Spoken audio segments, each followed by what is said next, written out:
السلام عليكم وعليكم السلام السلام عليكم وعليكم السلام. கண்ணியத்திற்கும் பெருமதிப்பிற்கும் உரிய பெரியோர்களே, சகோதர அன்பர்களே, அல்லாஹ்வின் மாபெரும் கருணையினால் புண்ணியம் கொத்துக்கொள்ளும் புனிதமான ரமதானினுடைய மாதத்தில் 10ஆம் நாள் நோன்பு வைத்த நிலையில் லுஹர் தொழுகை இமாம் ஜமாத்தோடு நிறைவு செய்துவிட்டு அமர்ந்திருக்கிறோம். அல்ஹம்துலில்லாஹ். நேற்றைய தினம் தராவீஹினுடைய தொழுகையில் சூரத்துல் யூசுப் ஓதப்பட்டது. ஏராளமான படிப்பினைகள் நிறைந்த சூரா இந்த சூரத்துல் யூசுப். அஹ்சனுல் கஸஸ், அழகிய வரலாறு என்பதாக இந்த சூறாவை குறித்து அல்லாஹ் சுப்ஹானஹு தஆலா குறிப்பிடுகிறார். யூசுப் நபியின் மீது பொய்யான குற்றச்சாட்டு சுமத்தப்பட்டு நபி யூசுப் அலைஹிஸ்ஸலாத்து வஸலாம் அவர்கள் சிறையில் அடைக்கப்பட்டார்கள். சிறைச்சாலையில் அவர்களோடு இருந்த 2 தோழர்கள் அவர்கள் கண்ட அந்த கனவுக்கு யூசுப் நபி சரியான விளக்கத்தை சொன்னார்கள். அவர்களில் ஒருவர் மிஸ்ர நாட்டு அரசருக்கு மதுவை பிழிந்து கொடுக்கக்கூடிய வேலையை செய்து கொண்டிருந்தவர். சிறையிலிருந்து விடுதலை ஆவார் என அவர் கண்ட கனவுக்கு விளக்கம் தந்தார்கள் யூசுப் அலைஹிஸ்ஸலாத்து வஸலாம் அவர்கள். அதே போல அவர் சிறையிலிருந்து விடுதலை செய்யப்பட்டார். யூசுப் அலைஹிஸ்ஸலாத்து வஸலாம் அவர்கள் அந்த தோழரிடத்தில் சொல்லி அனுப்பினார்கள், நீ வெளியே போனதற்கு பிறகு அந்த அரசரிடத்தில் மீண்டும் வேலைக்கு போவாய். அப்படி சென்றால் அப்போது அந்த மன்னரிடத்திலே நீ சொல்ல வேண்டும், பொய் குற்றச்சாட்டின் பெயரில் யூசுப் என்கிற ஒரு வாலிபர் சிறையில் அடைக்கப்பட்டிருக்கிறார் என்கிற செய்தியை சொல்ல வேண்டும் என யூசுப் நபி சொல்லி அனுப்பினார்கள். ஆனால் நபி யூசுப் அலைஹிஸ்ஸலாத்து வஸலாம் அவர்கள் கண்ட கனவுக்கு விளக்கத்தை சொன்னதை போல அந்த மனிதர் வெளியே சென்றார். ஜெயிலிலிருந்து அந்த மன்னரிடத்தில் வேலைக்கும் சேர்ந்தார். ஆனால் நபி யூசுப் அலைஹிஸ்ஸலாத்து வஸலாம் அவர்கள் சொன்ன அந்த செய்தியை ஷைத்தான் மறக்கடிக்க வைத்து விட்டார் என்பதாக இந்த சூறாவில் அல்லாஹ் தஆலா பதிவு செய்திருக்கிறார். பன்சாஹு ஷைத்தானு ذிக்ர ரப்பிஹி, சிறையிலிருந்து விடுதலையாகிய அவர் அந்த அரசரிடம் கூறுவதிலிருந்து ஷைத்தான் அவரை மறக்கடித்து விட்டான். ஒரு கட்டத்தில் அந்த அரசர் கனவொன்று காணுகிறார். பிரச்சனைக்குரிய கனவாக அந்த கனவு அவருக்கு தெரிந்தது. இதை எப்படி சரி செய்வது என அந்த அரசர் புலம்புகிறார். அமைச்சர்கள், கல்வியாளர்களை எல்லாம் ஒன்று கூட்டி, என் கனவுக்கான விளக்கம் உங்களில் யாருக்காவது தெரியுமா என்பதாக அந்த மன்னர் கேட்கிறார். அது என்ன கனவு என்று அல்லாஹ் சுப்ஹானஹு தஆலா பதிவு செய்திருக்கிறார். சூரத்துல் யூசுஃபினுடைய 43வது வசனம், இன்னி அரா சபா பகராத்தின் சிமானின் யஅகுலுஹுன்ன சபஉன் இஜாப், நான் 7 கொழுத்த பசுக்களை 7 மெலிந்த பசுக்கள் தின்பதாக கனவு கண்டேன். இது அவர் கண்ட கனவு. வசபா சும்பலாத்தின் ஹுதரின், 7 பசுமையான செழித்த கதிர்களை நான் கண்டேன். உஹர யாபிசாத், வேறு 7 காய்ந்து போன கதிர்களையும் நான் கனவில் கண்டேன் என்பதாக சொன்னார். ஒரு கொழுத்த பசு, எளிமையாக இருக்கிற பசுவை அடிப்பது என்பது முறை. ஆனால் இங்கே இவர் கண்ட அந்த கனவில் 7 கொழுத்த பசுக்களை 7 மெலிந்த பசுக்கள் அடிப்பதை போன்று கனவு கண்டதாக இவர் சொல்கிறார். கல்வியாளர்களிடத்தில் விளக்கம் கேட்கும் போது அமைச்சர்கள், கல்வியாளர்கள் எல்லாம் சொன்னார்கள், இது ஏதோ மன குழப்பத்தில் வந்த கனவு மாதிரி தெரியுது, இந்த கனவுக்கான விளக்கம் சரியாக எங்களுக்கு தெரியவில்லை என்பதாகவே ஒரு கட்டத்தில் சொல்லிவிட்டார்கள். மன்னருக்கு அந்த பதிலிலே திருப்தி இல்லை. அந்த கனவு குறித்து அவர் யோசித்துக் கொண்டிருந்தார். மதுவை ஊற்றி கொடுக்கக்கூடிய இந்த மனிதர் ஜெயிலில் இருந்து வந்தாரே, அந்த மனிதருக்கு இப்பொழுது நபி யூசுப் அலைஹிஸ்ஸலாத்து வஸலாம் அவர்களுடைய ஞாபகம் வருகிறது. அந்த மன்னரினுடைய கவலையை பார்த்த இந்த மதுவை ஊற்றி கொடுக்கக்கூடிய அந்த மனிதர் அந்த மன்னரிடத்திலே சொன்னார், நான் உங்களுக்கான கனவுக்கு விளக்கத்தை தருகிறேன், அதற்கு சிறையில் இருக்கிற ஒரு மனிதரை பார்ப்பதற்கு எனக்கு அனுமதி தர வேண்டும் என கேட்டார். அவருக்கு அனுமதியும் கொடுக்கப்பட்டது. அந்த கனவுக்குரிய விளக்கத்தை யூசுப் நபியை சந்தித்து அவர் கேட்டார். யூசுப் நபி அந்த கனவுக்கான விளக்கத்தையும் சொன்னார்கள். நாம் கவனிக்க வேண்டியது, யூசுப் நபி யாருக்கும் தெரியவில்லை என்றவுடன் கடைசியாக என்னிடத்தில் வந்து கேட்கிறீர்களே என்பதாக கேட்கவில்லை. ஏனென்றால் முதலிலேயே அந்த மன்னர் எல்லோரிடத்திலும் விசாரித்து விட்டு கல்வியாளர்களை அமைச்சர்களை எல்லாம் அழைத்து கேட்டுவிட்டு யாருக்கும் தெரியவில்லை என்றவுடன் இப்பொழுது கடைசியாக சிறைக்கைதியாக இருக்கிற யூசுப் அலைஹிஸ்ஸலாத்து வஸலாம் அவர்களிடத்தில் வந்து அந்த கனவுக்கான விளக்கம் கேட்கப்படுகிறது. அப்படி கேட்கிற பொழுது அந்த கனவுக்கான விளக்கத்தை உடனேயே நபி யூசுப் அலைஹிஸ்ஸலாத்து வஸலாம் அவர்கள் சொன்னார்களே தவிர யாருக்கும் தெரியலங்கிறதுனால கடைசியா என்கிட்ட வந்திருக்கீங்களா அப்படின்னு கேட்கல. ஏன்னா இன்னைக்கு சர்வ சாதாரணமாக சிலரிடத்தில் அந்த பண்புகள் நம்மால் பார்க்க முடியும். வேற ஏதாவது ஒரு மருத்துவர்களிடத்திலே சென்று விட்டு ஒரு மருத்துவரிடத்துல நம்ம போனோம் அப்படின்னு சொல்லி சொன்னா அவருக்கு அது பிடிக்காது. எல்லா இடங்களுக்கும் போயிட்டு கடைசியில முடியல அப்படிங்கிறதுனால இங்க வந்திருக்கிறீங்க என்ன அப்படின்னு ஒரு நையாண்டியாக கிண்டலாக கேட்கிற ஒரு நிலையை நம்மால் பார்க்க முடியும். எந்த ஒரு காரியமாக இருந்தாலும் ஒரு பொருளை ஒரு கடைக்கு வாங்க சென்றாலும் கூட அங்கெல்லாம் கிடைக்கலங்கிறதுனாலதானே நம்ம கடைக்கு இன்னைக்கு வந்திருக்கிறீங்க என்று கேட்கிற ஒரு நிலையை நம்மால் பார்க்க முடியும். அப்படியெல்லாம் கேட்காமல் உடனே அந்த கனவுக்கான விளக்கத்தை நபி யூசுப் அலைஹிஸ்ஸலாத்து வஸலாம் அவர்கள் சொன்னார்கள் என்றால் முஃபஸ்ஸிரீன்கள் நமக்கு சொல்லித் தருகிறார்கள், இதுதான் அறிஞர்களுடைய பண்பு. இந்த நாட்டிற்கு ஒரு பஞ்சம் வரப்போகிறது, அந்த பஞ்சத்தை சமாளிப்பதற்கு நாம் எப்படி நடந்து கொள்ள வேண்டும் என்கிற ஒழுக்கத்தையும் இதுதான் அந்த கனவுக்கான விளக்கம் என்பதாக நபி யூசுப் அலைஹிஸ்ஸலாத்து வஸலாம் அவர்கள் பஞ்சம் வருவதை குறித்து சொல்லி அனுப்பினார்கள். இப்படிப்பட்ட ஒரு மனிதரையா நாம் சிறையில் வைத்திருக்கிறோம் என்பதாக சொல்லி தன்னுடைய சிறப்பு அதிகாரத்தை பயன்படுத்தி மன்னர் அவர் என்ன செய்தார், யூசுப் அலைஹிஸ்ஸலாத்து வஸலாம் அவர்களை சிறையில் இருந்து வெளியே எடுப்பதற்காக வேண்டி முற்படுகிறார். அப்போது யூசுப் அலைஹிஸ்ஸலாத்து வஸலாம் அவர்கள் சொன்னார்கள், நான் ஒரு குற்றம் சுமத்தப்பட்டு சிறையில் அடைக்கப்பட்டிருக்கிறேன். சுமத்தப்பட்ட அந்த குற்றத்திற்கு தகுதியானவன் நான் அல்ல, நான் ஒரு நிரபராதி. நீங்கள் உங்களுடைய சிறப்பு அதிகாரத்தில் என்னை அழைக்கிறீர்கள், நான் அப்படியே வெளியே வந்து விட்டால் குற்றவாளியாகவே நான் கருதப்படுவேன். எனவே அந்த குற்றத்திலிருந்து என்னை விடுவித்தால் தான் நான் வெளியே வருவேன். உங்களுடைய சிறப்பு அதிகாரத்தில் வெளியே வர நான் விரும்பவில்லை என்பதாக நபி யூசுப் அலைஹிஸ்ஸலாத்து வஸலாம் அவர்கள் சொன்னார்கள். அந்த செய்தியை சொல்கிற பொழுது நபிகள் பெருமானார் ஸல்லல்லாஹு அலைஹி வஸல்லம் அவர்கள் சொன்னார்கள், நபி யூசுப் அலைஹிஸ்ஸலாத்து வஸலாம் அவர்களுடைய இடத்தில் நான் இருந்தால், ரசூலுல்லாஹி ஸல்லல்லாஹு அலைஹி வஸல்லம் அவர்களுடைய வார்த்தையிலேயே சொல்ல வேண்டுமானால், வலவ் குன்த அனலம் அஃபால் ஹத்தா உஹ்ருஜ், நபி யூசுப் அலைஹிஸ்ஸலாத்து வஸலாம் அவர்களுடைய இடத்தில் நான் இருந்திருந்தால், நானாக இருந்தால் அந்த மன்னர் அழைத்தவுடன் உடனேயே நான் வெளியேறி இருப்பேன் என்பதாக நபிகள் பெருமானார் ஸல்லல்லாஹு அலைஹி வஸல்லம் அவர்கள் சொன்னார்கள். யூசுப் அலைஹிஸ்ஸலாத்து வஸலாம் அவர்கள் போகல. என் மீது சுமத்தப்பட்ட குற்றச்சாட்டு அது அகற்றப்பட வேண்டும், அதற்கு பிறகுதான் நான் வெளியே வருவேன், நான் நிரபராதியாகவே தான் நான் வெளியே வருவேன் என்பதாக நபி யூசுப் அலைஹிஸ்ஸலாத்து வஸலாம் அவர்கள் சொன்னார்கள். ஏன் யூசுப் அலைஹிஸ்ஸலாத்து வஸலாம் அவர்கள் இப்படி செய்தார்கள் என்று சொன்னால், அமைச்சர் தன்னை சிறையில் இருந்து வெளியே எடுக்கிறார் என்றால் ஏதோ ஒரு பதவியை அவர் தரப்போகிறார் என்பதை நபி யூசுப் அலைஹிஸ்ஸலாத்து வஸலாம் அவர்கள் உணர்ந்தார்கள். பொது வாழ்க்கையில் ஈடுபடக்கூடிய ஒருவருக்கு அவருடைய தனிப்பட்ட வாழ்க்கையும் சிறப்பான வாழ்க்கையாகவே சுத்தமானதாகவே அது இருக்க வேண்டும் என்பதை நபி யூசுப் அலைஹிஸ்ஸலாத்து வஸலாம் அவர்கள் விரும்பினார்கள். ஐரோப்பியர்கள் எல்லாம் என்ன சொல்வார்கள் என்று சொன்னால், ஒரு மனிதர் அவருடைய தனிப்பட்ட வாழ்க்கை என்பது வேறு, பொது வாழ்க்கை என்பது வேறு. அவருடைய தனிப்பட்ட வாழ்க்கையில் அவர் எப்படி வேண்டுமானாலும் வாழ்ந்து விட்டு போகட்டும், ஆனால் பொது வாழ்க்கையில் அவர் சரியாக இருக்க வேண்டும் என்பதாக ஐரோப்பிய கலாச்சாரம் பேசுகிறது. நம்முடைய தனிப்பட்ட வாழ்க்கையும் சுத்தமாக இருக்க வேண்டும், நம்முடைய பகிரங்கமான வாழ்க்கையும் சுத்தமாக இருக்க வேண்டும் என்பதை நபி யூசுப் அலைஹிஸ்ஸலாத்து வஸலாம் அவர்கள் விரும்பினார்கள். எனவேதான் யூசுப் அலைஹிஸ்ஸலாத்து வஸலாம் அவர்கள் குற்றமற்றவர் என்பது நிரூபிக்கப்படுகிறது.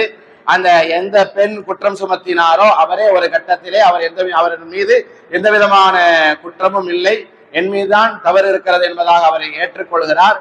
நபி யூசுப் அலைஹிஸ்ஸலாத்து வஸலாம் அவர்கள் குற்றமற்றவர் என்பதை நிரூபிக்கப்பட்டு சிறையில் இருந்து நிரபராதியாகவே நபி யூசுப் அலைஹிஸ்ஸலாத்து வஸலாம் அவர்கள் வெளியே வருகிறார்கள். இப்பொழுது நபி யூசுப் அலைஹிஸ்ஸலாத்து வஸலாம் பொது வாழ்க்கையில் ஈடுபடுகிறார்கள். அந்த நாட்டிற்கு மிகப்பெரிய பஞ்சம் வரப்போகிறது என்பதை அறிந்த அந்த மன்னர் அதை தடுப்பதற்காக யூசுப் நபிக்கு பதவியை கொடுக்கிறார்.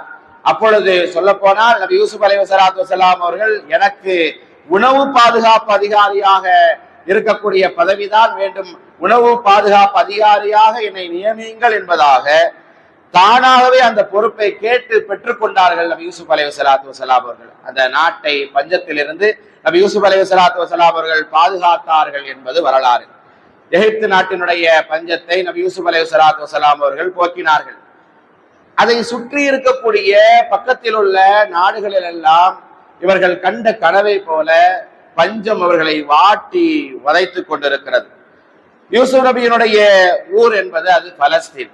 அவர்களுடைய வாப்பா யாக்கூப் அலைஹிஸ்ஸலாத்து வஸலாம் அவர்கள், அவருடைய சகோதரர்கள் எல்லோருமே பக்கத்திலே இருக்கக்கூடிய பலஸ்தீனில் தான் இருக்கிறார்கள்.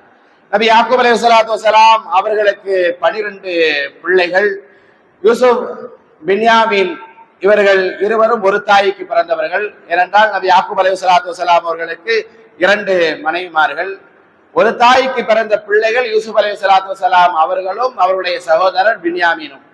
மீதம் இருக்கக்கூடிய அந்த 10 சகோதரர்கள் 10 பிள்ளைகளும் அது வேறொரு தாய்க்கு நபி யாக்கூப் அலைஹிஸ்ஸலாத்து வஸலாம் அவர்களுக்கு பிறந்த மக்களாக இருந்தார்கள்.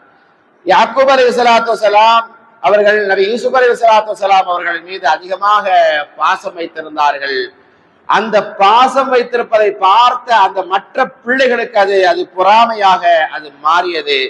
மற்ற சகோதரர்களுடைய பொறாமையின் காரணத்தால் நபி யூசுப் அலைஹிஸ்ஸலாத்து வஸலாம் அவர்கள் கிணற்றிலே தூக்கி வீசப்பட்டார்கள் என்பது, அவர்களை ஓனா இழுத்து சென்று விட்டது என்று வந்து தன்னுடைய தந்தையிடத்திலே பொய் சொன்னார்கள் என்பதை நமக்கு தெரிந்த யூசுப் அலைஹிஸ்ஸலாத்து வஸலாம் அவருடைய வரலாறு. இப்பொழுது கனான் என்கிற பலஸ்தீன் பகுதியும் பஞ்சத்திலே தத்தளித்துக் கொண்டிருக்கிறது. அங்கேதான் நபி யூசுப் அலைஹிஸ்ஸலாத்து வஸலாம் அவருடைய குடும்பம் இருக்கிறது. காலங்கள் உருண்டோடி விட்டது. இப்பொழுது யூசுப் அலைஹிஸ்ஸலாத்து வஸலாம் அவர்கள் உணவு பாதுகாப்பு அதிகாரியாக இருக்கிறார்கள் என்பதை அறிந்த அந்த சகோதரர்கள் மிஸ்ர் தேசத்திற்கு நாம் நம்முடைய நாட்டினுடைய பஞ்சத்தை தீர்ப்பதற்காக தானியங்களை நாம் வாங்கி வரலாம் என்பதாக சொல்லி, அந்த காலத்தில் அந்த பண்டமாற்று பொருட்கள் விற்பனை முறைதான் இருந்திருக்கிறது. அங்கே அவருடைய நாட்டிலே இருக்கக்கூடிய அந்த பண்டமாற்று பொருட்கள் என்று சொன்னால் அவருடைய நாட்டில் இருக்கக்கூடிய பொருளை கொடுத்து விட்டு அந்த நாட்டிலிருந்து எது செழுமையாக இருக்கிறதோ அதை வாங்கி கொண்டு வரக்கூடிய அந்த முறை. இப்பொழுது தங்களுடைய நாட்டில் இருக்கக்கூடிய அந்த பண்டமாற்று முறையின் அடிப்படையில் அவருடைய நாட்டில் இருந்த பொருட்களை எடுத்துக்கொண்டு அந்த 10 சகோதரர்களும் மிஸ்ர் தேசத்திற்கு அமைச்சராக இருக்கக்கூடிய யூசுப் அலைஹிஸ்ஸலாத்து வஸலாம் அவர்களை பார்ப்பதற்காக வேண்டி வந்து நிற்கிறார்கள். அந்த காலங்கள் உருண்டோடி விட்டதின் காரணத்தினால் நபி யூசுப் அலைஹிஸ்ஸலாத்து வஸலாம் அவர்களை அவருடைய சகோதரர்கள் யாருக்கும் அடையாளம் தெரியவில்லை. ஆனால் யூசுப் அலைஹிஸ்ஸலாத்து வஸலாம் அவர்கள் இவர்கள் தங்களுடைய சகோதரர்கள் தான் என்பதை அந்த கணத்திலேயே அறிந்து கொண்டார்கள். ஆனா அவங்களுக்கு யூசுப் அலைஹிஸ்ஸலாத்து வஸலாம் அவர்களை பற்றி தெரியவில்லை. யூசுப் நபி அந்த சகோதரர்களை எல்லாம் அமர வைத்து இப்பொழுது விசாரிக்கிறார்கள். உங்க குடும்பத்துல மொத்தம் எத்தனை பேர் இருக்கிறாங்க? ஏன் உங்க வாப்பா அவங்கள நீங்க கூட்டு வரல? இல்ல அவங்களுக்கு வயசாயிடுச்சு, கண் பார்வை குறைவா இருக்குது, அவங்களால வர முடியாது என்று பல காரணங்கள் சொல்றாங்க. சரி, உங்களுக்கு ஒரு தம்பி இருக்கிறதா சொன்னீங்கல்ல, அந்த தம்பியை ஏன் விட்டுட்டு வந்தீங்க? அவர்களையும் நீங்கள் அழைத்து வந்திருக்கலாம் இல்லையா? அப்படி அவர்களை நீங்கள் அழைத்து வந்திருந்தால் அந்த தம்பிக்கென்று ஒரு ஒட்டகத்திலே ஒரு தானியம், ஒரு நபருக்கு ஒரு ஒட்டகத்தினுடைய ஒரு தானியம், ஒரு ஒட்டகத்தில் வைக்கிற மாதிரியான ஒரு முட்டை தானியம் கொடுக்கப்படும். அப்படின்னா உங்களுடைய தம்பியையும் நீங்க 10 பேர் வந்திருக்கிறீங்க, உங்களுடைய தம்பியை நீங்க கூட்ட வந்திருந்தீங்கன்னா 11 மூட்டை உங்களுக்கு கிடைத்திருக்கும் இல்லையா?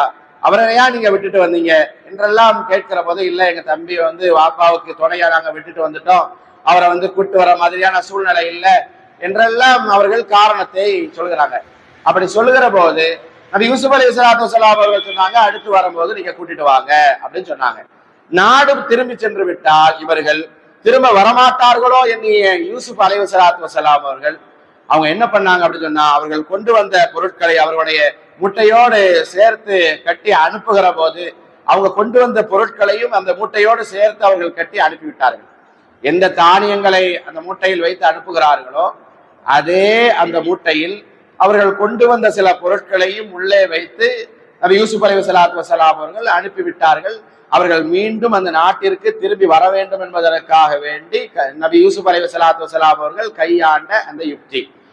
ஊர் சென்று பார்த்தவர்கள் மறுபடியும் நாம் அங்கே செல்ல வேண்டும் போல் தெரிகிறதே, அமானிதமாக நாம் கொண்டு போன அந்த பொருளை திரும்ப அவர்கள் தெரியாமல் இந்த மூட்டைகளை வைத்திருக்கிறார்களே, நாம் என்ன செய்வது என்பதாக தங்களுக்குள் பேசிக் கொள்கிறார்கள். தந்தை யாக்கூப் அலைஹிஸ்ஸலாத்து வஸலாம் அவர்களிடத்திலே சொன்னார்கள். அப்போ வேறு வழி இல்லை, அமானிதமான பொருள் இது, மற்றவர்களுடைய பொருளுக்கு நாம் ஆசைப்படக்கூடாது. எனவே இந்த பொருளை மீண்டும் ஒரு தடவை நாம் அந்த நாட்டிற்கு செல்ல வேண்டும், இந்த பொருளை எல்லாம் கொண்டு போய் கொடுக்க வேண்டும் என்கிற முடிவுக்கு அந்த சகோதரர்கள் வருகிறார்கள். அப்படி அவங்களுக்குள்ள பேசிக்கிட்டு இருக்கிற போது வாப்பாட்ட சொன்னாங்க, நாங்க அடுத்து போகிற போது தம்பி பின்யாமீனையும் நாங்க கூட்டு போறோம். ஏன்னா அவரை நாங்க கூட்டு போனோம் அப்படின்னு சொன்னா எங்களுக்கு ஒரு மூட்டை அதிகமாக நமக்கு தானியம் கிடைக்கும் இல்லையா என்றெல்லாம் சொல்லுகிற போது நபி யாக்கூப் அலைஹிஸ்ஸலாத்து வஸலாம் அவர்கள் சொன்னார்கள், நிச்சயமா உங்க கூட அனுப்பவே முடியாது. ஏன்னா ஏற்கனவே ஒரு பிள்ளைய உங்க கூட அனுப்பி நான் என் பிள்ளைய காணாம இன்னைக்கு வரைக்கும் அவனை நினைச்சு நான் அழுதுகிட்டு இருக்கிறேன். அதனால மறுபடியும் இந்த பின்யாமீனை நான் இழப்பதற்கு நான் தயாராக இல்லை என்பதாக நபி யாக்கூப் அலைஹிஸ்ஸலாத்து வஸலாம் அவர்கள் சொன்ன போது அந்த மக்கள் எல்லாம் சகோதரர்கள் எல்லாம் ஒன்றாக சேர்ந்து கொண்டு சொன்னார்கள், அப்படியெல்லாம் நடக்காது, நாங்க பார்த்துக் கொள்கிறோம் என்பதாக சொல்லி ஒரு கட்டத்தில் பின்யாமீனையும் அவர்களோடு அழைத்து கொண்டு மிஸ்ர் தேசத்திற்கு வருகிறார்கள். பின்யாமீனை பார்த்தவுடன் யூசுப் நபிக்கு அளவு கடந்த மகிழ்ச்சி ஏற்படுகிறது. அந்த தம்பி பின்யாமீனை எப்படியாவது தன்னோடு வைத்துக் கொள்ள வேண்டும் என்பதாக நபி யூசுப் அலைஹிஸ்ஸலாத்து வஸலாம் அவர்கள் முடிவு செய்கிறார்கள். அதற்காக சில யுக்திகளை கையாண்டார்கள் நபி யூசுப் அலைஹிஸ்ஸலாத்து வஸலாம் அவர்கள். இந்த சூரா யூசுஃபில் அல்லாஹ் சுப்ஹானஹு வ தஆலா அதை குறித்து விரிவாகவே பேசுகிறார். உங்களுடைய கவனத்திற்கு நான் ஒரு செய்தியை கொண்டு வருகிறேன். யூசுப் நபிக்கு அல்லாஹ் சுப்ஹானஹு வ தஆலா சில உதவிகளை செய்தான். அல்லாஹ் சுப்ஹானஹு வ தஆலா யூசுப் அலைஹிஸ்ஸலாத்து வஸலாம் அவர்களுக்கு செய்த உதவிகளில் ஒன்று, யூசுப் நபி ஆரம்பத்திலேயே அந்த கனவுக்கான விளக்கத்தை அவர்கள் சொல்லவில்லை. அதாவது மன்னர் கனவு காணுகிறார். அப்படி மன்னர் அந்த யூசுப் அலைஹிஸ்ஸலாத்து வஸலாம் அவர்கள் சிறையில இருக்கிற போது ஒருத்தர் சொல்லி அனுப்பிட்டாங்க, இந்த மாதிரி ஒரு குற்றமற்ற ஒரு மனிதர், ஒரு வாலிபர், நிரபராதி யூசுப் என்கிற இளைஞர் இருக்கிறார் என்பதாக. அவர் என்ன பண்ணியிருக்கலாம், மன்னரிடத்துல இந்த யூசுப் என்கிற ஒரு இளைஞர் சிறையில இருக்கிறார் என்பதாக சொல்லி இருக்கலாம். ஆனால் ஷைத்தான் மறக்கடித்து விட்டார் என்பதாக அல்லாஹ் சுப்ஹானஹு வ தஆலா குர்ஆனிலே சொல்லுகிறான். அப்படி மறக்கடிக்கப்பட்டதற்கு காரணம், யூசுப் அலைஹிஸ்ஸலாத்து வஸலாம் அவர்களுக்கு ஆரம்பத்திலேயே உடனேயே போய் அதற்கான அந்த கனவுக்கான விளக்கத்தை அவர்கள் சொல்லுவார்கள் என்பதும் இந்த மனிதருக்கு தெரியும். ஆரம்பத்திலே அவர்களிடத்தில் கேட்கப்படவும் இல்லை. மன்னர்களிடத்திலே கேட்டு, கல்வியாளர்களிடத்திலே கேட்டு, கடைசியாகத்தான் இந்த யூசுப் அலைஹிஸ்ஸலாத்து வஸலாம் அவர்களிடத்தில் போய் கேட்க யூசுப் அலைஹிஸ்ஸலாத்து வஸலாம் அவர்கள் அந்த கனவுக்கான விளக்கத்தை சொன்னார்கள். ஏன் என்று சொன்னால், முதலிலேயே நபி யூசுப் அலைஹிஸ்ஸலாத்து வஸலாம் அவர்களிடத்தில் அந்த கனவுக்கான விளக்கம் கேட்கப்பட்டு நபி யூசுப் அலைஹிஸ்ஸலாத்து வஸலாம் அவர்கள் சரியான இந்த விளக்கத்தை சொல்லி இருந்தாலும் மன்னருடன் இருக்கக்கூடிய அந்த அமைச்சர்கள் இருக்கிறார்களே, அவர்கள் இதை ஏற்றுக்கொண்டிருக்க மாட்டார்கள். இது சரியான விளக்கம் இல்ல, அவர் ஏதோ ஒரு சிறை கைதி, அவர் சொல்றாரு நீங்களும் கேட்கறீங்களே என்று அதை தட்டி விட்டிருப்பார்கள். அதே போல மன்னரை அவர்கள் அந்த யூசுப் அலைஹிஸ்ஸலாத்து வஸலாம் அவர்களை வெளியே எடுப்பதற்கு அனுமதித்திருக்க மாட்டார்கள். யூசுப் அலைஹிஸ்ஸலாத்து வஸலாம் அவர்களுக்கு மன்னர் வெளியே அழைத்து ஒரு பதவியை கொடுத்திருக்கிறார். இப்படி பதவி கொடுப்பதற்கான எந்த முகாந்திரமும் நடந்திருக்காது. எனவேதான் அல்லாஹ்வினுடைய ஏற்பாடு, மன்னர் முதலில் கல்வியாளர்களையும் அறிஞர்களையும் அமைச்சர்களையும் அழைத்து அந்த கனவுக்கான விளக்கத்தை கேட்டு யாருக்கும் தெரியவில்லை என்கிற போது கடைசியாக நபி யூசுப் அலைஹிஸ்ஸலாத்து வஸலாம் அவர்களுக்கு அந்த செய்தி சொல்லப்பட்டு நபி யூசுப் அலைஹிஸ்ஸலாத்து வஸலாம் அவர்கள் அந்த கனவுக்கான விளக்கத்தை சொன்னார்கள்.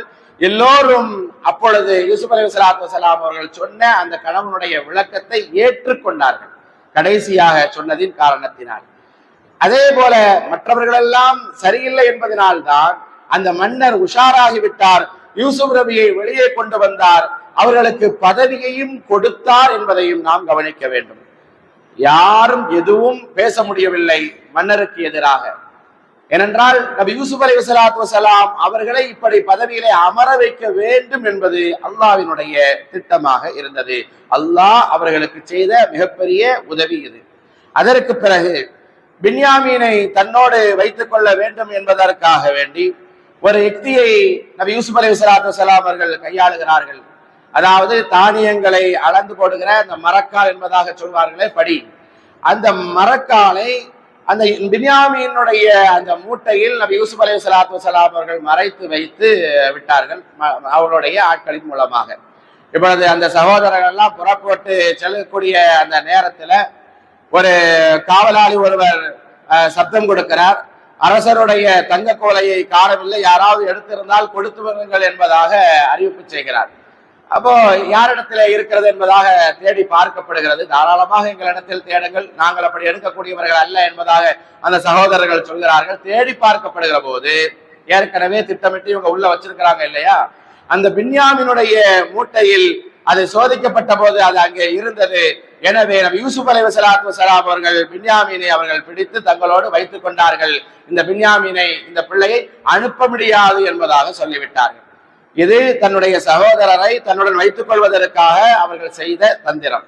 நாம் கவனிக்க வேண்டியது, கனவுக்கான விளக்கம் கேட்கப்பட்ட போது யாருக்கும் தெரியவில்லை என்றதும் கடைசியாக என்னிடத்தில் வந்திருக்கிறீர்களே என யூசுப் அலைஹிஸ்ஸலாத்து வஸலாம் அவர்கள் கேட்கவில்லை என்று சொன்னால் இது அறிவாளிகளுடைய அடையாளம்.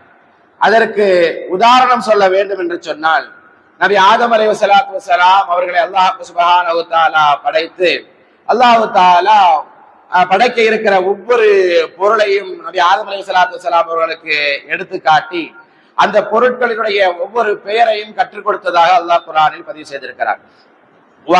ஆதம் அல் அஸ்மா குல்லஹா, ஆதம் நபியை அல்லாஹ் படைத்தான், உலகத்தில் படைக்க இருக்கக்கூடிய எல்லா பொருட்களின் பெயரையும் கற்றுக் கொடுத்தான். அதற்கு பிறகு ஆதம் நபியை நீங்க அமைதியா இருங்கன்னு சொல்லிட்டு மலக்குமார்களை எல்லாம் அல்லாஹ் சுப்ஹானஹு வ தஆலா அழைத்தான். இந்த பொருட்களினுடைய பெயர்கள் எல்லாம் உங்களுக்கு தெரியுமா என்பதாக கேட்டான். சும்மா அரதஹும் அலல் மலாயிகா, மலக்குகளை அழைத்து இந்த பொருட்களுக்கெல்லாம் உங்களுக்கு பெயர் தெரியுமா என்பதாக கேட்கிற போது அவர்கள் தெரியாது என்பதாக பதில் சொன்னார்கள். ஆதம் அலைஹிஸ்ஸலாத்து வஸலாம் அவர்களிடத்தில் அதற்கு பிறகு கேட்டார். ஏற்கனவே சொல்லி கொடுக்கப்பட்டு தெரிந்த ஆதம் அலைஹிஸ்ஸலாத்து வஸலாம் அவர்களிடத்தில் அல்லாஹ் முதலில் கேட்கவில்லை, மலக்குகளுக்கு சொல்லிக் கொடுக்கப்படவில்லை. அந்த மலக்குகளை அழைத்து அல்லாஹ் சுப்ஹானஹு வ தஆலா உங்களுக்கு இந்த பொருட்களுடைய பெயர் தெரியுமா என்பதாக கேட்டான். அவங்க தெரியாதுன்னு சொல்லிட்டாங்க. அப்ப சொன்னதற்கு பிறகு கடைசியாக ஆதம் அலைஹிஸ்ஸலாத்து வஸலாம் அவரிடத்துல கேட்டால் அந்த பொருள்களுக்கான பெயர்களை எல்லாம் நபி ஆதம் அலைஹிஸ்ஸலாத்து வஸலாம் அவர்கள் சொன்னார்கள். இப்போ மலக்குகளை பார்த்து அல்லாஹ் தஆலா சொன்னா, இந்த ஆதமுக்கு நீங்கள் சஜ்தா செய்யுங்கள், உங்களுக்கு தெரியவில்லை அவருக்கு தெரிந்திருக்கிறது, எனவே நீங்கள் சஜ்தா செய்யுங்கள் என்பதாக சொன்னார். கடைசியாக ஆதமிடத்தில் அல்லாஹ் கேட்டதற்கு காரணம் அவருக்கு தெரியாது என்பதற்காக அல்ல, ஒரு ஆசிரியர் கடைபிடிக்கக்கூடிய முறையாக இந்த முறை அமைந்திருக்கிறது. எந்த ஒரு விஷயமாக இருந்தாலும் தெரிந்தவர்களிடத்தில் முதலில் கேட்பதற்கு பதிலாக தெரியாதவர்களிடத்தில் கேட்டுவிட்டு கடைசியாக சரி உங்களுக்கு எல்லாம் தெரியலையா விடுங்க, நீ சொல்லு என்று அறிவாளியாக இருக்கக்கூடிய, இவனுக்கு தெரியும் என்ற கேட்டா சொல்லிடுவான் என்று இருக்கக்கூடிய அந்த மாணவரிடத்தில் கேட்கக்கூடிய அந்த நிலை இருக்கிறது. இது ஒரு ஆசிரியருக்கான ஒரு தன்மையாக அமைந்திருக்கிறது. முதலில் தெரியாதவர்களிடம் கேட்டுவிட்டு கடைசியாக தெரிந்தவர்களிடத்தில் கேட்பது. அதே போலத்தான் யூசுப் அலைஹிஸ்ஸலாத்து வஸலாம் அவர்களுடைய வரலாற்றில் கனவுக்கான விளக்கத்தை முதலில் தெரியாதவர்களிடத்தில் கேட்க வைத்து விட்டு அல்லாஹ் சுப்ஹானஹு வ தஆலா கடைசியாக யூசுப் நபியிடத்தில் கேட்க செய்தான் என்பதை நாம் கவனப்படுத்திக் கொள்ள வேண்டும். அதே மாதிரிதான் நாளை மறுமையில ஒவ்வொரு மனிதர்களுக்கும் நீதி விசாரணைகள் எல்லாம் முடிந்ததற்கு பிறகு சில பேருக்கு அல்லாஹ் சுப்ஹானஹு வ தஆலா நீங்க எல்லாம் நரகத்துக்கு போக வேண்டியதா என்று இந்த உம்மத்தில் உள்ள மக்களுக்கு, உங்களை மாதிரி என்னை மாதிரியாக இருக்கக்கூடிய பலகீனமான மக்களுக்கு அல்லாஹ் சுப்ஹானஹு வ தஆலா நீங்க நரகவாசிதான் என்று சொல்லப்படுகின்ற அந்த நேரத்துல அந்த மக்கள் யாராவது நமக்கு சுவனத்திற்கு நம்மை அழைத்து விட மாட்டார்களா, அழைத்து சென்று விட மாட்டார்களா, சிபாரிசு செய்து விட மாட்டார்களா என்பதாக பதறி அடித்து ஓடுவார்களாம். அப்படி அவர்கள் ஓடுவது ஹதீஸ்களில் நபிகள் பெருமானார் ஸல்லல்லாஹு அலைஹி வஸல்லம் அவர்கள் சொல்லி தந்தார்கள். முதலாவதாக நம்முடைய தந்தை ஆதம் அலைஹிஸ்ஸலாத்து வஸலாம் அவர்களிடத்திலே செல்வார்கள். நபியே ஆதமே, நீங்கள் தான் எங்களுடைய தந்தையாக இருக்கிறீர்கள், நாங்கள் சுவனத்திற்கு செல்ல வேண்டும், அதற்குரிய பாக்கியம் எங்களுக்கு கிடைக்க வேண்டும், நாங்கள் நரகத்திற்கு சென்று விடக்கூடாது, எங்களுக்கு ஷஃபாஅத் சிபாரிசு செய்யுங்கள் என்பதாக சொல்லுகிற போது அப்பொழுது நபி ஆதம் அலைஹிஸ்ஸலாத்து வஸலாம் அவர்கள் சொல்வார்களாம், ஏன்பா என்கிட்ட வந்து நிக்கிறீங்க, ஏன்பாடே பெரும்பாடா இருக்குது, ஒரு மரத்தின் பக்கமே நெருங்கக்கூடாதுன்னு அல்லாஹ் சொன்னான், அந்த மரத்து பக்கத்துல நான் நெருங்கிட்டேன், ஒரு பழத்தை சாப்பிடக்கூடாதுன்னு சொன்னா நானும் உங்க உம்மா ஹவ்வாவும் சேர்ந்து நாங்க அந்த பழத்தை சாப்பிட்டுட்டோம், அதை பத்தி அல்லாஹ் தஆலா நம்ம இடத்துல கேட்டா என்ன பதில் சொல்றதுன்னு தெரியலையேன்னு நானே திணறி போய் இருக்கிறேன், என்னிடத்தில் வந்து கேட்கிறீர்களே, வேறு நபிமார்களிடத்தில் செல்லுங்கள் என்பதாக நபி ஆதம் அலைஹிஸ்ஸலாத்து வஸலாம் அவர்கள் சொல்லி விடுவார்களாம். அடுத்து நபி இப்ராஹிம் அலைஹிஸ்ஸலாத்து வஸலாம் அவர்களிடத்திலே போய் நிற்கிற பொழுது எங்களுக்கு சுவனத்திற்காக சிபாரிசு செய்யுங்கள் என்று நிற்கிற போது நபி இப்ராஹிம் அலைஹிஸ்ஸலாத்து வஸலாம் அவர்கள் சொல்வார்கள், நான் என் வாப்பாவுக்கு நாளை மறுமையில் அல்லாஹ்விடத்தில் பரிந்து பேசுவதாக நான் சொல்லிவிட்டேன். அல்லாஹ் சுப்ஹானஹு வ தஆலா உடனேயே என்னை கண்டித்து இணை வைத்துக் கொண்டிருக்கக்கூடிய இறை மறுப்பாளராக இருக்கக்கூடிய ஒருவருக்கு நபியே நீங்கள் எப்படி பரிந்து பேசுவீர்கள் என்பதாக என்னையே கண்டித்து விட்டான். அதை குறித்து அல்லாஹ் சுப்ஹானஹு வ தஆலா நாளை என்னிடத்திலே கேட்டால் நான் என்ன பதில் சொல்வது என்று நானே பயந்து கொண்டிருக்கிறேன். வேறு யாரிடத்திலாவது செல்லுங்கள் என்பதாக இப்ராஹிம் அலைஹிஸ்ஸலாத்து வஸ்ஸலாம் அவர்கள் சொல்வார்களாம். இப்படியே ஒவ்வொரு நபிமார்களிடத்திலும் வருவதாக அது ஒரு நீண்ட ஹதீஸ் வருகிறது. கடைசியாக நபிகள் பெருமானார் ஸல்லல்லாஹு அலைஹி வஸல்லம் அவர்களிடத்தில் அந்த மக்கள் வருவார்கள். நபியே நாயகமே, எங்களுக்கான சுவனத்தை நீங்கள் பெற்றுத்தாருங்கள், அதற்காக ஷஃபாத் சிபாரிசு செய்யுங்கள் என்பதாக கேட்கிற போது ஒவ்வொரு நபிமார்களிடத்திலும் சென்றவர்கள் கடைசியாக நபிகள் பெருமானார் ஸல்லல்லாஹு அலைஹி வஸல்லம் அவர்களிடத்திலே வந்து நின்று கேட்கிற அந்த சமயத்தில் அப்படியே அந்த உம்மத்தை, அந்த மக்களை நபிகள் பெருமானார் ஸல்லல்லாஹு அலைஹி வஸல்லம் அவர்கள் வாரி அணைத்துக் கொள்வார்கள். சொல்வார்கள், ரசூலுல்லாஹி ஸல்லல்லாஹு அலைஹி வஸல்லம், வாருங்கள் உம்மத்துகளே, வாருங்கள் மக்களே, உங்களுக்கு நான் ஷஃபாத் செய்கிறேன், உங்களுக்கு நான் சிபாரிசு செய்கிறேன், உங்களை நான் சுவனத்திற்கு அழைத்துச் செல்கிறேன் என்று நபிகள் பெருமானார் ஸல்லல்லாஹு அலைஹி வஸல்லம் அவர்கள் சுவனத்திற்கு அந்த மக்களை அழைத்து செல்வார்கள் என்று முஹம்மது ரசூலுல்லாஹி ஸல்லல்லாஹு அலைஹி வஸல்லம் அவர்கள் நமக்கு சொல்லி தந்தார்கள் என்று சொன்னால், கடைசியாக ரசூலுல்லாஹி ஸல்லல்லாஹு அலைஹி வஸல்லம் அவர்கள் அழைக்கப்படுகிறார்கள். முன்னால் உள்ள எல்லா நபிமார்களையும் அழைத்து விட்டு கடைசியாக நபியை அழைப்பதற்கான, கடைசியாக அந்த மக்கள் எல்லாம் நபியிடத்தில் வந்ததற்கான காரணம் என்ன? மற்ற எந்த நபிமார்களாலும் முடியாது, நபிகள் பெருமானார் ஸல்லல்லாஹு அலைஹி வஸல்லம் அவர்களால் மட்டும்தான் முடியும் என்பதனால்தான் கடைசியாக முஹம்மது ரசூலுல்லாஹி ஸல்லல்லாஹு அலைஹி வஸல்லம் அவர்களிடத்தில் அந்த மக்கள் வந்தார்கள். அதே போலத்தான் யூசுப் நபி வரலாற்றில் தான் மறதியை கொடுத்து விட்டான் என்றால் கடைசியாகத்தான் யூசுப் நபியின் ஞாபகம் அவருக்கு வந்தது என்கிற போது, கடைசியாக அவருக்கு யூசுப் நபியின் ஞாபகம் வந்ததன் மூலம் யூசுப் நபியின் அந்தஸ்து அந்த நாட்டிலே உயர்ந்தது. நபி யூசுப் அலைஹிஸ்ஸலாத்து வஸ்ஸலாம் அவர்களுடைய அந்த கல்வியும் ஞானமும் அந்த ஊருக்கு பயன்படக்கூடியதாக மாறியது. இதுவெல்லாம் அல்லாஹ்வினுடைய ஏற்பாடாக அமைந்தது. சரி, யூசுப் அலைஹிஸ்ஸலாத்து வஸ்ஸலாம் அவர்களுடைய இந்த வரலாற்றில் நமக்கு என்ன படிப்பினை இருக்கிறது என நாம் பார்க்கும் போது அல்லாஹ் சொல்கிறான். இந்த சூரா யூசுஃபினுடைய 90வது வசனத்தில் அல்லாஹ் தஆலா குறிப்பிடுகிறான், இன்னஹு மை யத்தகி வ யப்சிர் ஃப இன்னல்லாஹ லா யுதீஉ அஜ்ரல் முஹ்ஸினீன். இதுதான் நமக்கு சூரா யூசுஃபின் மூலமாக அல்லாஹ் தஆலா தருகிற படிப்பினை. என்ன படிப்பினை? எங்கே இருந்தாலும் தக்வாவோடு இறையச்சத்தோடு இருக்க வேண்டும். அது தனிமையில் இருந்தாலும் சரி, மக்களோடு சேர்ந்திருந்தாலும் சரி, உள்ளூராக இருந்தாலும் சரி, வெளியூராக இருந்தாலும் சரி, மக்களுக்கு மத்தியில் பேசுகிற போதாக இருந்தாலும் சரி, தனிமையில் அறையில் இருந்தாலும் சரி, எல்லா சூழ்நிலைகளிலும் தக்குவா என்கிற இறையச்சம் இருக்க வேண்டும். அந்த தக்குவா என்கிற இறையச்சம் நபி யூசுப் அலைஹிஸ்ஸலாத்து வஸ்ஸலாம் அவர்களுக்கு இருந்தது. அரண்மனையில் எல்லா கதவுகளும் பூட்டப்பட்டிருக்க, அழகிய அந்த நாட்டினுடைய ராணியே தவறின் பக்கம் அழைக்கிற அந்த சமயத்தில் நான் அல்லாஹ்வுக்கு அஞ்சுகிறேன் என்பதாக ஓடினார்களே நபி யூசுப் அலைஹிஸ்ஸலாத்து வஸ்ஸலாம் அவர்கள். அந்த தக்குவா, அந்த இறையச்சம் நமக்கான பாடம், நமக்கான படிப்பினை. அந்த தக்குவா, அந்த இறையச்சம் நம்மிடத்தில் இருக்கும் என்று சொன்னால் வாழ்க்கையில் எத்தனை சோதனைகள் வந்தாலும் நபி யூசுப் அலைஹிஸ்ஸலாத்து வஸ்ஸலாம் அவர்களுக்கு அந்த தக்குவாவோடு இருந்ததின் காரணத்தினாலேயே அவர்கள் சோதனையை சந்தித்தார்கள் இல்லையா? சிறைச்சாலைக்கு சென்றார்கள் இல்லையா? அப்படி நாம் சோதனைகளை சந்தித்தாலும் கடைசி முடிவு என்பது அல்லாஹ் தஆலா நமக்கு வெற்றியை தருவான். இரண்டாவது நமக்கு கிடைக்கிற மிகப்பெரிய படிப்பினை என்று சொன்னால், வாழ்க்கையில் எந்த நிலையில் இருந்தாலும் நாம் நிலை குலைந்து விடக்கூடாது. பொறுமை என்பது நமக்கு இருக்க வேண்டும். அல்லாஹ் தஆலா சோதனைகளை நமக்கு கொடுப்பான். அந்த சோதனையான கட்டத்தில் பொறுமை என்பது நம்மிடத்துல இருக்க வேண்டுமே தவிர நாம் நிலை குலைந்து விடக்கூடாது. அல்லாஹ் என்னை மட்டும் இப்படி சோதிக்கிறானே, எனக்கு மட்டும் ஏன் இப்படி எல்லாம் சோதனை வருது என்றெல்லாம் சொல்லி அல்லாஹ்வை நிந்தித்து விடக்கூடாது. இது யூசுப் நபியினுடைய வரலாறிலிருந்து நமக்கு கிடைக்கிற பாடமாக, படிப்பினையாக அல்லாஹ் தஆலா சொல்லித் தருகிறான். மூன்றாவது, அல்லாஹ்விற்காகவே நாம் எந்த ஒரு காரியத்தையும் செய்ய வேண்டும், உலக ஆதாயத்திற்காக வேண்டி செய்யக்கூடாது.